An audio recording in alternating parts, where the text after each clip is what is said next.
Welcome to United Shades of Gray, Conversations of Race in America on WSGW. Now, here is your host, Kareem Bowen.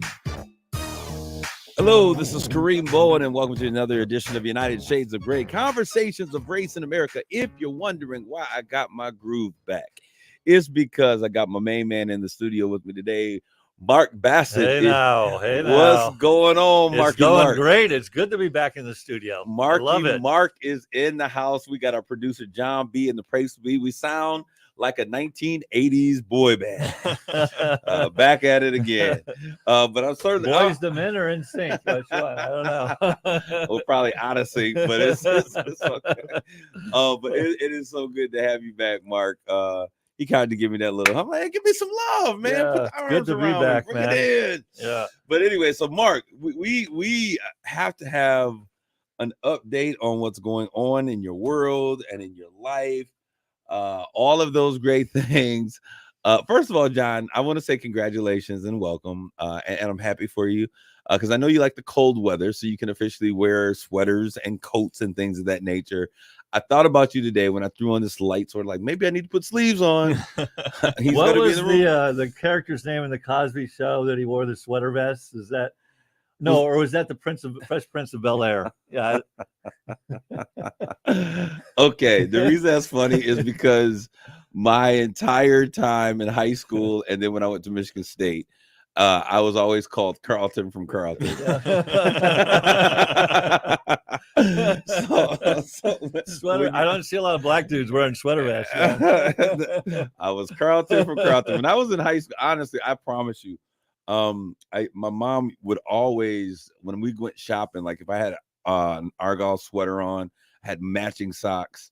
So literally Carlton from Carlton. And that's the Fresh Prince character? That's That's the character from the Fresh Prince. Can you do the dance? Oh, come on. It's not unusual to be loved by anyone. No, but it's good to be in the house. So Mark, you are back here. We're back in the saddle, baby. You're back in the saddle. You are here. How long are you here for, Mark? Because I know that you're going to be on a plane mid-January. Till mid-January. Yeah. So he's going to be in the house, and then he's out looking. And I think that you found a couple of things. I've got the lease agreements right here that came in today. We're going to be leasing a condo in Laguna Beach, California. Where is it at, Mark? Laguna Beach, California. But where is it at? On the beach. On the beach. On the beach, man. See, this is what I'm talking about, John. We sit here and we talk about the things that we talk about. Mark got rich man problem. It's all relative. Over there, man, I'm not rich, believe me, and you know that. He's the skull. Oh, you poor rhinoceros peasant. Where do you live? Inland or something? So Mark, that is kind of cool. I know that was one of the things that was important to me. Yeah, it was important to you. You come from being able to be on the beach, and you bodyboard? Body surf. I body surf. What's the difference? Is there a difference? You body surfing. There is no board. There is nothing. It's just you and the wave. No surfboard. No boogie board. No. So you just run around jumping on waves? You don't jump on the wave. You kind of throw yourself out in front of the wave, and it takes you like a surfboard almost. Yeah. We'll have to as a black man, who has limited access to water. I'm trying to figure out. Some of the waves are pretty big. We'll pull up a video at some point. So like on a surfboard, I get it. You're on a board. Yep. Even is it a boogie board? Is a boogie board, the same idea. You go along. Okay. So on a surfboard, the water's coming, the waves come, you jump on your board. And it makes sense that the waves push you. Now, so here's how you do it. Surfing. You're not in over your head. So we talk about conversations of race in America. Yeah. You got a black man and a white man talking about water. You couldn't be more. You can Google it, Jonathan. So I'm standing in the water, maybe like hip deep, kind of up to my chest deep. Yes. And a wave will come in, and it's all about timing and positioning with the wave. But you basically kind of torpedo out in front of it. And you're jumping in front of the wave when it comes in. Yeah, and you're basically lying flat, like on top of the water, and the wave takes you, and you ride the wave. So, are you under the wave, or are you on top of the wave? You're in the kind of on the trough of the wave. Okay, and it pushes you along. It's just like the surfboard. You'll ride from top to bottom. Yeah, boogie board you will as well. When you're body surfing, you do that less. You're kind of more out in front of the wave. but you're laying like it's almost like your body is a raft. If I, as a person, seem completely confused, There you go. He's showing it to you. He just got eaten by a wave. That's what I'm doing. For those of you who are listening, our producer has said, "Hey, I'm just gonna Kareem, let me explain to you what it is." And he's showing me videos of white dudes in bodysuits. A wave is coming. Okay, let me see. Maybe I might catch something. He's swimming. I'm not catching waves that big. The wave is coming. Mark, you're being pummeled by a wave. How are you? Where's the surf? If you're doing it I'm right, not gonna lie, that looks like fun. If you're doing it right, you don't get pummeled. But if you do it wrong, like the worst is to go over the falls, which means you caught the wave too late and you get taken to the top of the wave and then just thrown down into the ground. And then, that is the worst. Wow. Okay. That is, you said, Jonathan, that looks interesting to you? Yeah, it looks fun. It looks like you're trying to drown yourself in the middle of a wave. I don't understand that one. So the body surfing is what, do you actually surf on a board ever? No, I've never done that really. Even though I grew up in Hawaii, I just never did it. Really? Yeah. Okay. So you just like run and just jump in the wave, man. Okay. Well, we're glad to have you back. So Laguna Beach, California. And it has a special significance. My wife was born and raised in Laguna Beach. And so she's kind of returning home. Is it, Mark, is it kind of interesting because this was not a part of the plan? Like, no. I mean, but to find yourself doing this now? It wasn't really part of a plan. And, my original plan, and we don't need to go into my original plan, didn't quite work out the way I expected. But as a result of that, trying that other plan, this kind of fell into our lap. And we've learned that we really like it out there. So the interesting thing is that we often have a conversation and we say that we want to live a life and just kind of allow God to lead that process. I know that was never a part of what you were planning to do. And then when you got there, and I was like, wait, Mary's like a mile away or a couple of, I think it's kind of cool how those things are orchestrated. And I know that she's got to be happy because she's got family that's still there. Yeah, all of her siblings are kind of within an hour radius.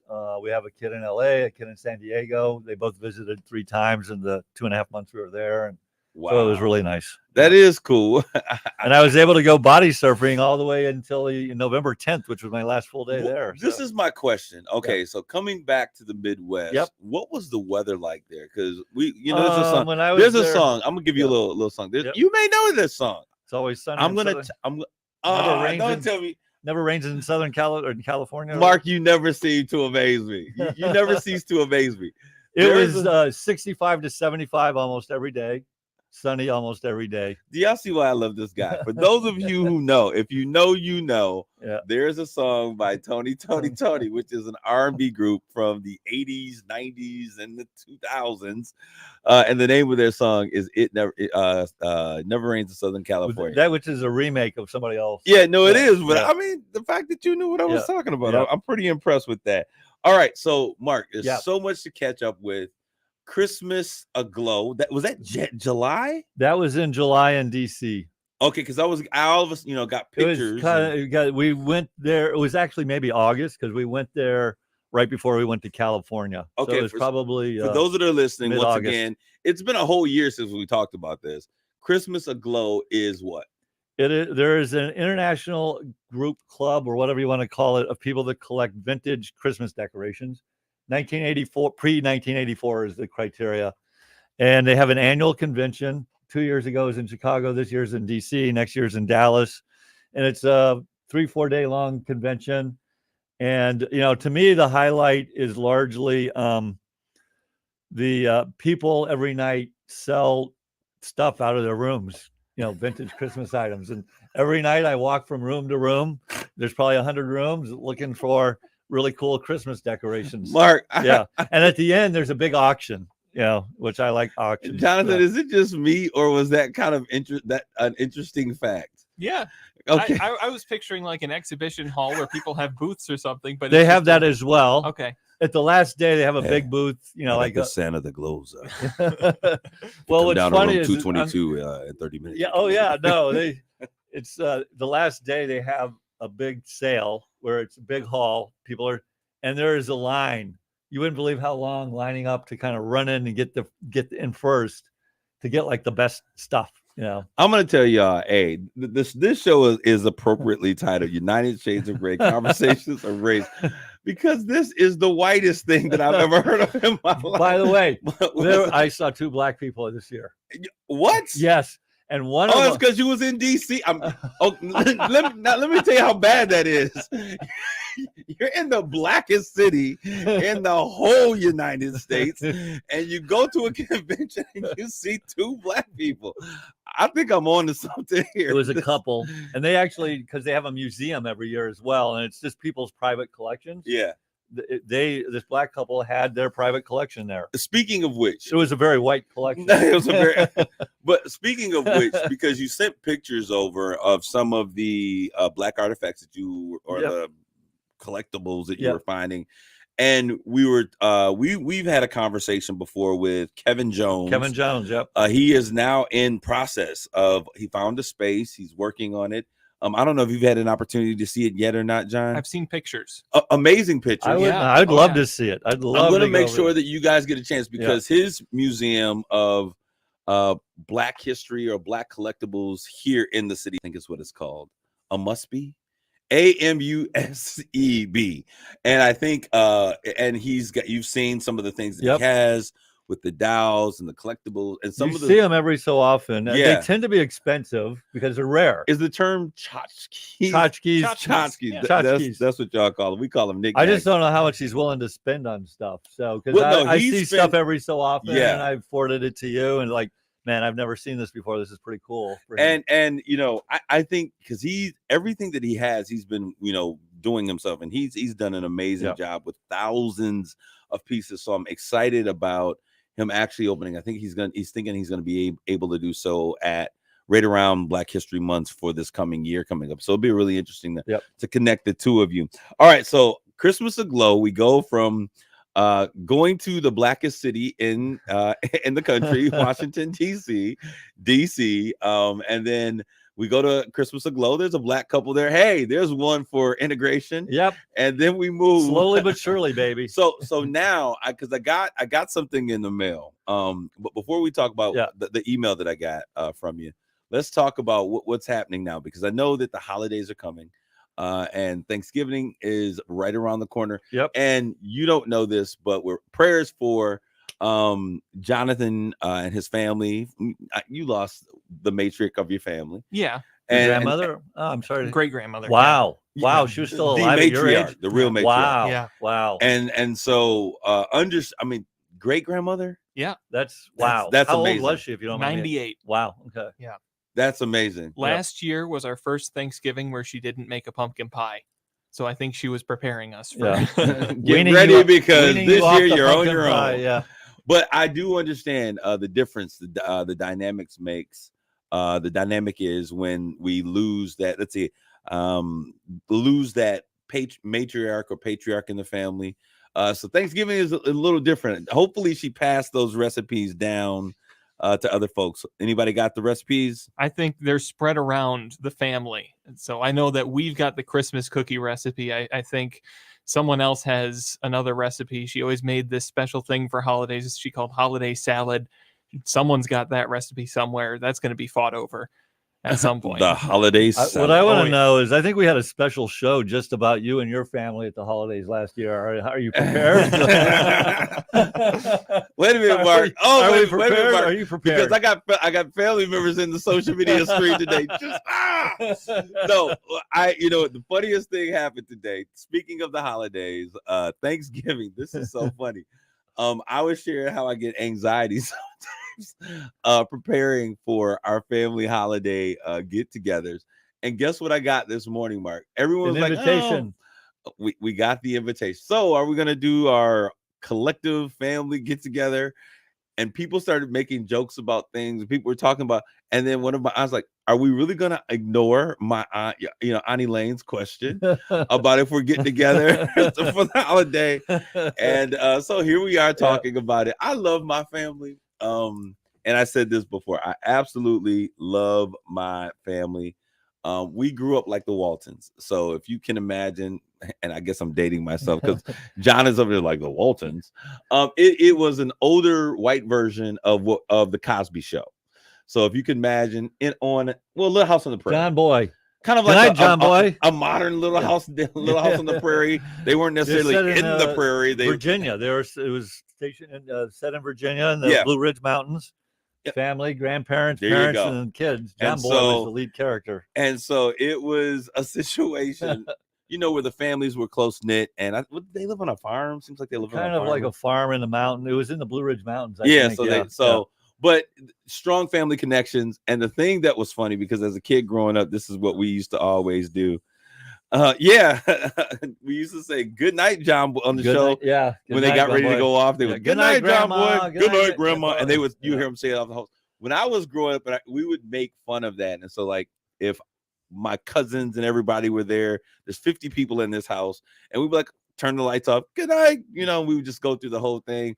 But I absolutely love it. Made such a rich moment in history, and it was a great piece of who Mary I am. loves that show. I never watched it. I was busy watching Three's Company and Charlie's Angels. So Three's Company, Charlie's Angels. I wonder why. What do they have in common? I bet Baywatch was your next favorite show. I As you never moved watched into the 90s. Baywatch, unfortunately, but But I Dream of Jeannie was another favorite. I did sitcom. love I Dream of Jeannie. Yeah, I was always trying to move get the nose to move. Yeah. But the thing that's interesting, so now as we're getting older, it's funny when you're a kid because you just kind of do what you're told. Now all of the kids are adults. And there's so many opinions. So I always get nervous.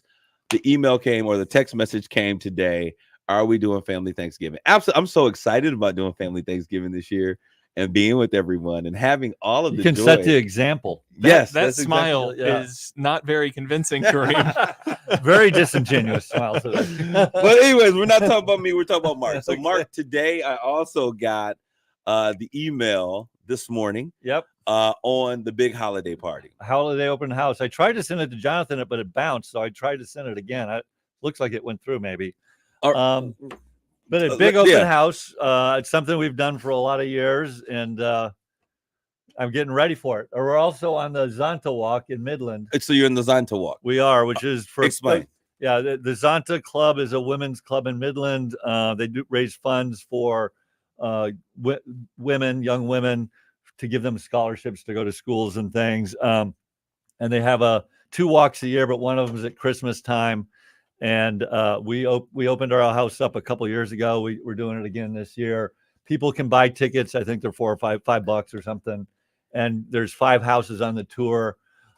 Some of them are kind of not Christmas theme. It's really like, here's a cool house. Ours is all about the Christmas decorations, as you guys saw last year. Mark's house turns into it's a museum, basically. The North Pole. Yeah. I mean, gingerbread men. I was looking for Santa and his elves. I think I saw Rudolph. There's a whole wall of Rudolph stuff. Yeah. It is something that, so Mark, okay. Yeah. The entire house, I think there was 3 floors. Everything but the 4th floor, including the garage. So the basement, the main floor, the 2nd floor, and then the garage, everything gets flipped in those spaces for Christmas stuff. And on future videos, we're going to show you. We're going to show you some of the videos. We did that last year. Well, I've got more stuff now, so it's new and improved. And he's going to Christmas Aglows in the hood to find more Christmas stuff. Yes. Now I know last year you had completely you had a design, and last year you completely changed it. Are you following kind of the same template or doing kind of similar template, but kind of modified? All right. Yeah. How long does it take you to do this, Mark? Well, we'll find out. Last year it took a long time because we'll find out. Yeah. I've been working on it since Sunday. You've already started. Oh yeah. I flew back Saturday night late, started working. This is sad to admit, but I woke up at 4 a.m. on Sunday. I couldn't sleep, and I started working on it. The anxiety of getting everything in place. My mind is running like, how do I want to do it? Where am I going to put this? Where am I going to put that? I think it's important. Just start. Yeah. I think it's important to say that I think Mark probably dedicates more time to this than Macy's does in New York City on getting ready for Christmas. I think you're right. How many Christmas trees do you have in the house? Well, it depends on how you define a tree, but I have 3 large trees and then three smaller trees. I thought we saw trees everywhere. And then what was crazy is that everything is like meticulously It's placed. very The thoughtfully spacing between curated. ornaments on the tree, you know, everyone has just like the tree that you just No. put all. No, Mark has everything lined up perfectly. It's Uh, very and it's meticulously amazing. curated. To me, I just get joy for whatever reason. Since I've been a little kid, I love Christmas, and I get joy decorating with that stuff. Mark, you're smiling like a I little know, yeah. kid. And what the biggest thing I love, Kareem and Jonathan, is literally people come in and they walk through, and there hasn't been a person that doesn't leave kind of happy because they go like, "Hey, my mom had that, or my grandma had that." It brings back memories from people's childhood, and that is like the biggest joy for me when I get to share that. And that is one of the cool things. When I was walking around, I was like, "Oh my gosh, my grandmother used to have one of those." Especially my grandmother, she used to have some interesting things. But you had like it was a plastic Santa Claus placemat, and I think you had it like on the wall or something. But just those kind of things that, as a kid, that was very nostalgic when we actually spent time together. And you know, you would go to families' houses and they would greet you and it would be fun. And not everybody was on a video game. But go ahead. So you do this, and obviously there's a lot of people that do similar things with Christmas Aglow happening every year. Is there any communication about, hey, this guy, do you share like, hey, this is what I did at my house? People share pictures they have a Facebook page. Yeah. And so I've like gotten ideas for how to do things from that page. And so people will say like, here's how I set it up this year. And there's a guy he is my idol on this thing. His name is Larry Lashinsky. I was at the Glow and I go, Mary, it's Larry. You think I should go up and meet him? You fanning out over a Christmas decorator. But he is amazing because I don't know if you remember, I had those vacuum forms up on the wall. There's those plastic light things and there's cord. He hides you don't ever see a cord anymore. He hides the cords. He does different ways to hide it. But how do people get to enjoy them if you can't pull them? No, they're plugged in. Oh, those cords. Yeah. Okay, like the electrical cord. Yeah. And so you don't actually see electrical cords dangling or anything. He's got them all hidden somehow. Are you trying to do that this year, Mark? I a little bit. I am, but I don't have the patience. When you look at the, like the sheer volume of stuff I'm trying to put up, I don't have the patience to do it like as well as my idol Larry. So I'm willing to guess there's someone that does this probably in every city across America. Yeah, because they have a book of like there are other people. There's like 2 other people in Midland in the Glow. Mark is actually bouncing. Oh, I'm excited. I'm excited. Like a little kid getting ready to unwrap a gift or something. Mark, I mean, I love the energy. I think it's exciting and it's really amazing to see. It's a labor of love for me. The labor of love. So when is the event? So how many people are you inviting this year, Mark? Oh, to the open house? No, to the Zonta Walk. Not the Zonta Walk. My open house. Yeah. How many people do you guys have come through for the Zonta Walk? Oh, I don't know. Because 2 years ago when we did it, it was right after COVID. They had to cancel the live tour. They just did a virtual tour. I'm guessing a couple hundred people because it's 2 days for about 8 hours. And they're walking all around your house. Yeah, but they have people there. The Zonta Club has people stationed to make sure people aren't stealing things or breaking things. Yeah. And then you're having your party or December 2nd and 3rd. And then my party is December 9th. Okay. And I don't know. We invite 100 people. That's not including couples. So like 200 people. Yeah, I don't know. 100 something people come through. I mean, there were a lot of people that were coming through. I mean, we saw kind of ready. Mark has the who's who of Midland and Bay County coming through. Yeah, Midland Bay and Saginaw County coming through and enjoying it. It's time for you to catch up. It's an open bar, man. I got a bartender. Everybody brings and they're dressed up. And they're dressed up. Yeah. What'd you say? I said it's a potluck, but there's an open bar with a bartender. Oh man, but I certainly enjoyed myself. We're gonna come back. You guys should. I invited both of you. You can take new pictures. We're coming, so we're catching up and looking forward. We're gonna take a quick commercial break. We'll be back with more United Shades of Gray.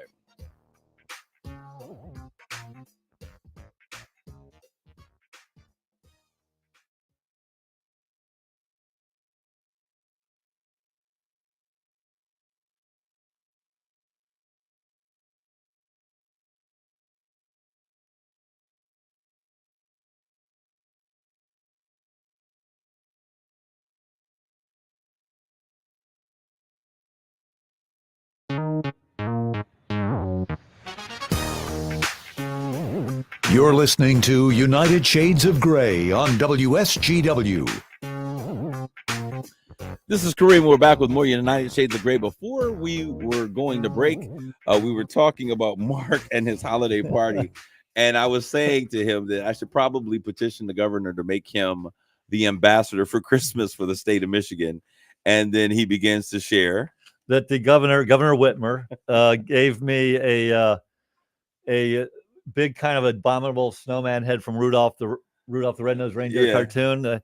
I was at the governor's mansion in Lansing it was a thank you for kind of donors. I was a CEO at HSC at the time, and we had donated to the Governor Whitmer's causes. And we were there at a reception at dinner time, or at some afternoon before Christmas. And she had this sitting on a shelf, and I go, "Hey, where'd you get that? I'd like to get one because I really love Rudolph the Red-Nosed Reindeer." And she goes, "Oh, you can have it." And I said, "No, I'm not taking yours." And she goes, "No, my friends just gave me that. I don't really want it. Why don't you take it?" So she gave it to me. I've got my friends gave it to me. Thanks, Governor. Yeah. I guess that's what happened with the buffs that we sent you to. Exactly. Anyway, so I have a picture of her and me, and she's handing me the abominable snowman heads. That is hilarious. Okay, so we're gonna get in today. We're gonna talk about a couple of different things, but I really want to talk about and now that we've had an opportunity to catch up a little bit, I want to talk about looking forward and some things that are happening. But we got to pay tribute. This show changed the way that we consume television. One of the biggest hits of all time when we look at TV and sitcoms on television, and that is Friends. You're not going to believe this. I've never seen an episode of Friends. Hey, never. Me neither. Yeah.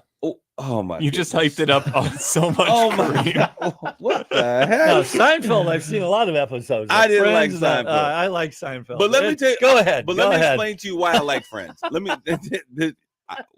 Who do they put me in this square box with? I need to ask myself that question sometime. Hey, the world has seen this. Actually, we haven't. Yeah. But actually, before Friends, there was a show called Living Color, and it was with Queen Latifah. You know. You probably seen Living Color, right? Not a ton. Wasn't Jim Carrey on that show? No. I'm sorry, not Living Color. Living Single. Okay, no. Living Single is a show with Queen Latifah, Tootie, what's her name? Kim Fields and Kim Cole. Some other. It was a group of living single. Thank you very much. A group of single African Americans who were all friends, living in the house, enjoying life, and kind of going through phases. And it was a really interesting show, sitcom very much. And then they were talking about this show called Friends. And when I turned to Friends, I'm like, this is the white version of Living Single. Like, this is exactly the same thing. But Jennifer Aniston and Matthew Perry and Matthew LeBlanc, and it blew up. Kudrow, who was? Oh, and what was the other one? Anyway, go ahead. Sorry. Yeah, but it blew up. Yep. And so that is how I ended up watching. And I would watch Friends and be like, there are no black people on this show. And then I would go watch Living Single and be like, oh, I guess white people don't exist in Living Single, but they were literally the same exact show. And they were interesting shows to kind of grow up. Was on. Friends in Manhattan? Is that where it was situated? Where was the town it was in? That's a good question. I don't know. That's a good question. Find that out really quick. Yeah. But anyways, it was interesting. My favorite character on there was probably Matt LeBlanc and the blonde Lucy Kudrow. Yeah. She's funny. Yeah. And so we would watch that. But anyways, we all know, hopefully by now, that Matthew Perry has met his demise. And there's a bit of a concern of like what's really going on. We do know that he has had a life previously with drug addiction and dealing with those things that were going on. And he had cleaned up his act. And so they're saying that there was no other cause or reason. And so they're speculating that maybe he had found his way and was back using drugs again. No pills or anything. And this is all alleged, but they're assuming that once those coroner reports come back or the autopsy, that's what they're going to find out. It's crazy how the situation, and we were talking about this before the show, he dies. And I think he was in a bathtub. Hot tub. And I was just thinking like Bobby Christina, Whitney Houston. When we look at people who have been very, very talented, and this is just something, especially going into the holiday season to think about, they have what we would seemingly say is everything on the planet, everything that you could ever want. And still we find them, money doesn't buy happiness. It doesn't buy happiness. And so I just said that to say to all of you all out there, sometimes we need to just count our blessings and understand that you can't put a real value on peace. That is one of the things that people get tons of money, but still don't have peace. So I really hearts and prayers for his family and everything that's going on with him. Mark, I'm glad you're here because I wanted to get your perspective on what's happening. I know that you are a man of faith, and we've talked about this some. But what is the Catholic Church's stance? I know. Have you talked with the bishop? Has he made a statement as it relates to what's going on in the Middle East? No. Well, I've been out this past. You've been skipping church, Mark? No. I've been going to church in California. No one's really said anything other than let's pray for peace, right? For both, for the people of in Gaza as well as Israel. No one's the church hasn't, nor do they usually take a stance on these sorts of things. Okay. Other than let's pray for peace and I had some interest. I was thinking about what you were saying, Jonathan, about how this blanket stand for Israel, a kind of conversation, how so much of America has been that way when we're talking about Zionism specifically. Yes. And I was looking and I was thinking about, with all of these bombs that Israel is sending and they're hitting in pedestrian places, would that make an impact on how people felt concerning the situation? We all know that a country has a right to protect itself, but does that kind of imagery, that story, do you think that impacts or makes? I think with time it will. Okay. I think it already is. Yeah. I mean, I think that was the warning. Again, I'm not following this closely, but the U.S. government had given them that, you can't do this for very long or else you're going to lose global support. I heard a report today that the 40% in support or 60% in support at the beginning of things, it was 6 weeks ago. Can you believe that? That surprised me that it's already it doesn't seem that long ago. No. Really. Yeah. And it's now in the U.S. at least dwindled to 40% as of this afternoon. Another thing, though, when you're mentioning targeting civilian areas, is the Hamas terrorists use those as shields. I mean, that's absolutely, because ultimately it's okay, that's really bad. You go in and you attack somebody, whatever you speak there, but now you're going to use your civilians as shields. Okay, how do you really respect your human life as well? I mean, it's a tough situation. I think the thing is, Palestinians and Hamas are not the same. Yeah. Hamas happens to be Palestinian, right? Yeah, they're right. Yeah, they're a terrorist organization. And so I think it's interesting. My question is, where are we going to, now we're preparing to fund another war? How does this, in light of all the things that we say that we cannot do, how does this, where is this on the palette of America to fund another war? I don't know how much they have to sending fund money that. I mean, I don't know how much we're sending. I mean, Israel is typically fairly self-sufficient. They, I'm not sure how much aid we're sending them. I don't think that look that Jonathan had on his face agrees with what you just said.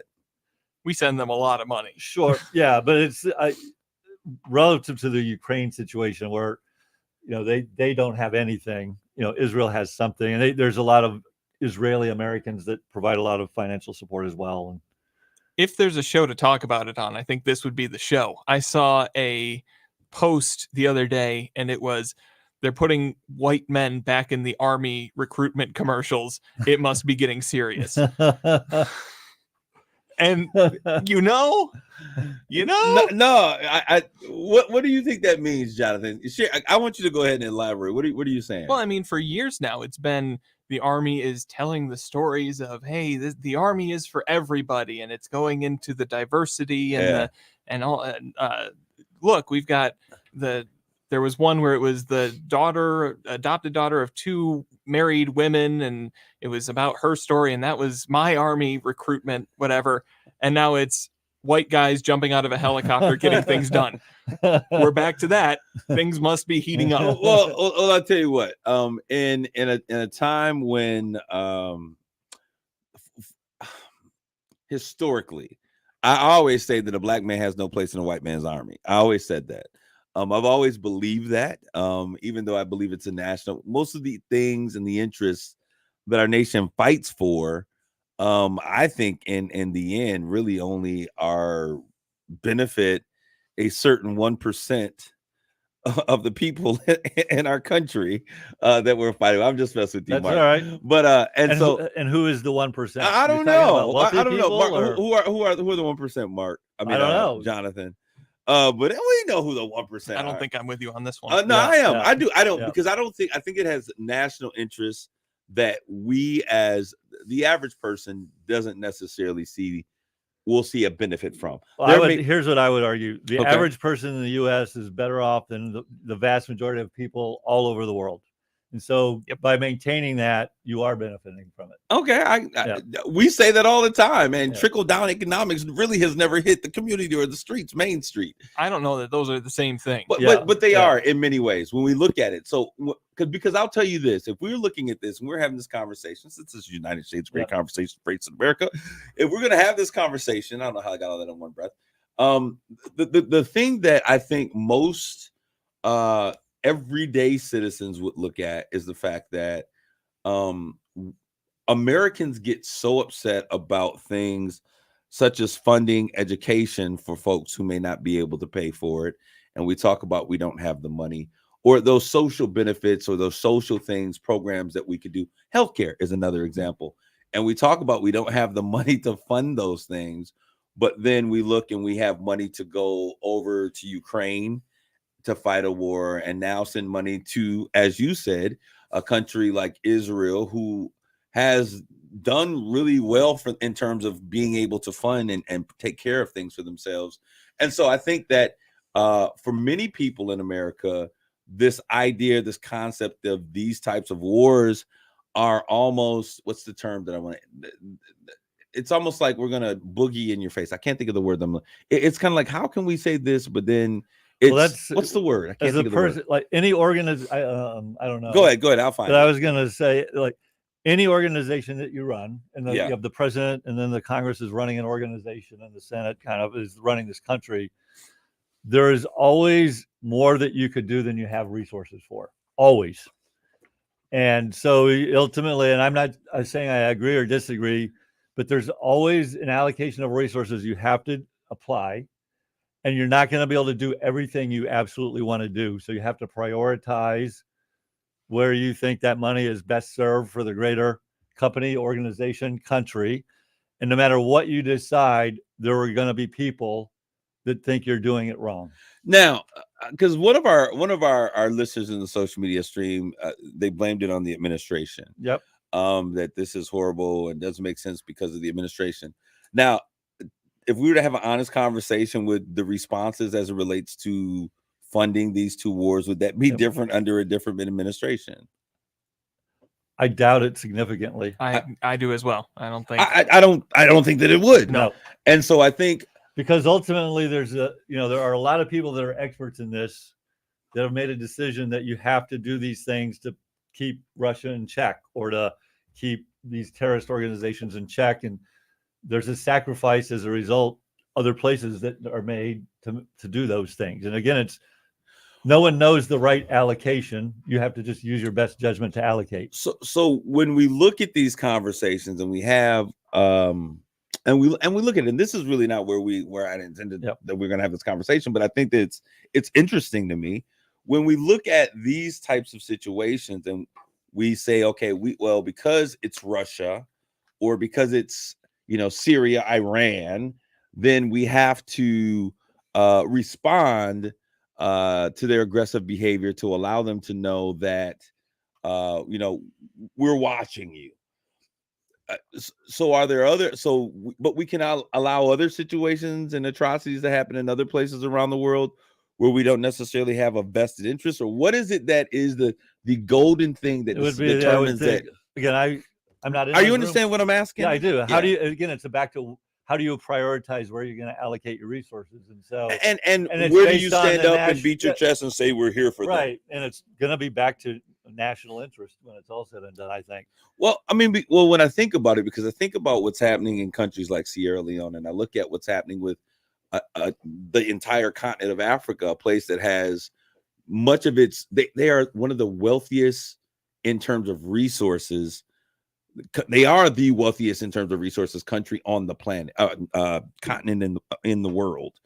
Many of its countries have some of the greatest resources available. There are refugees and Hamas-like groups that are there and doing all types of things, but I don't see the same response from the United States with the atrocities that are taking place. And even with the disease and the disparity of healthcare, we talk about it. And I remember as a kid seeing Sally Struthers talking about feed a hungry child, and they show the kid with the Black bloated Hawk stomach. Down was the whole movie about, we had people there. It blew up in Bill Clinton's face, and they basically withdrew because of the political backlash. So my question is that we say that we don't have resources to do certain things, but when conflicts arise in certain places that we as the United States said that we have a vested interest, even though we have a vested interest in the United States, there's a whole documentary, by the way, that's getting ready to come out where they're trying to figure out how they can reverse some of this blood diamond money. Where does this money come from? So are we printing more money and just creating? I mean, where is it hidden? Is it in the bottom drawer? Our debt just keeps going up. That's my question. Yeah, the debt. It's debt. So debt is an issue money when it's an issue, but it's not an issue when we need to spend more. Whatever happened to fiscal conservatism? Well, this is kind of where I think I have my personal. Am I making opinion. any sense whatsoever? Of course you are. I just make. I think ultimately I've totally checked out of the U.S. government. Yes, double standards was the word that I was looking for. Totally checked out of it because I just think anymore it's almost laughable what's going on in D.C. There's no real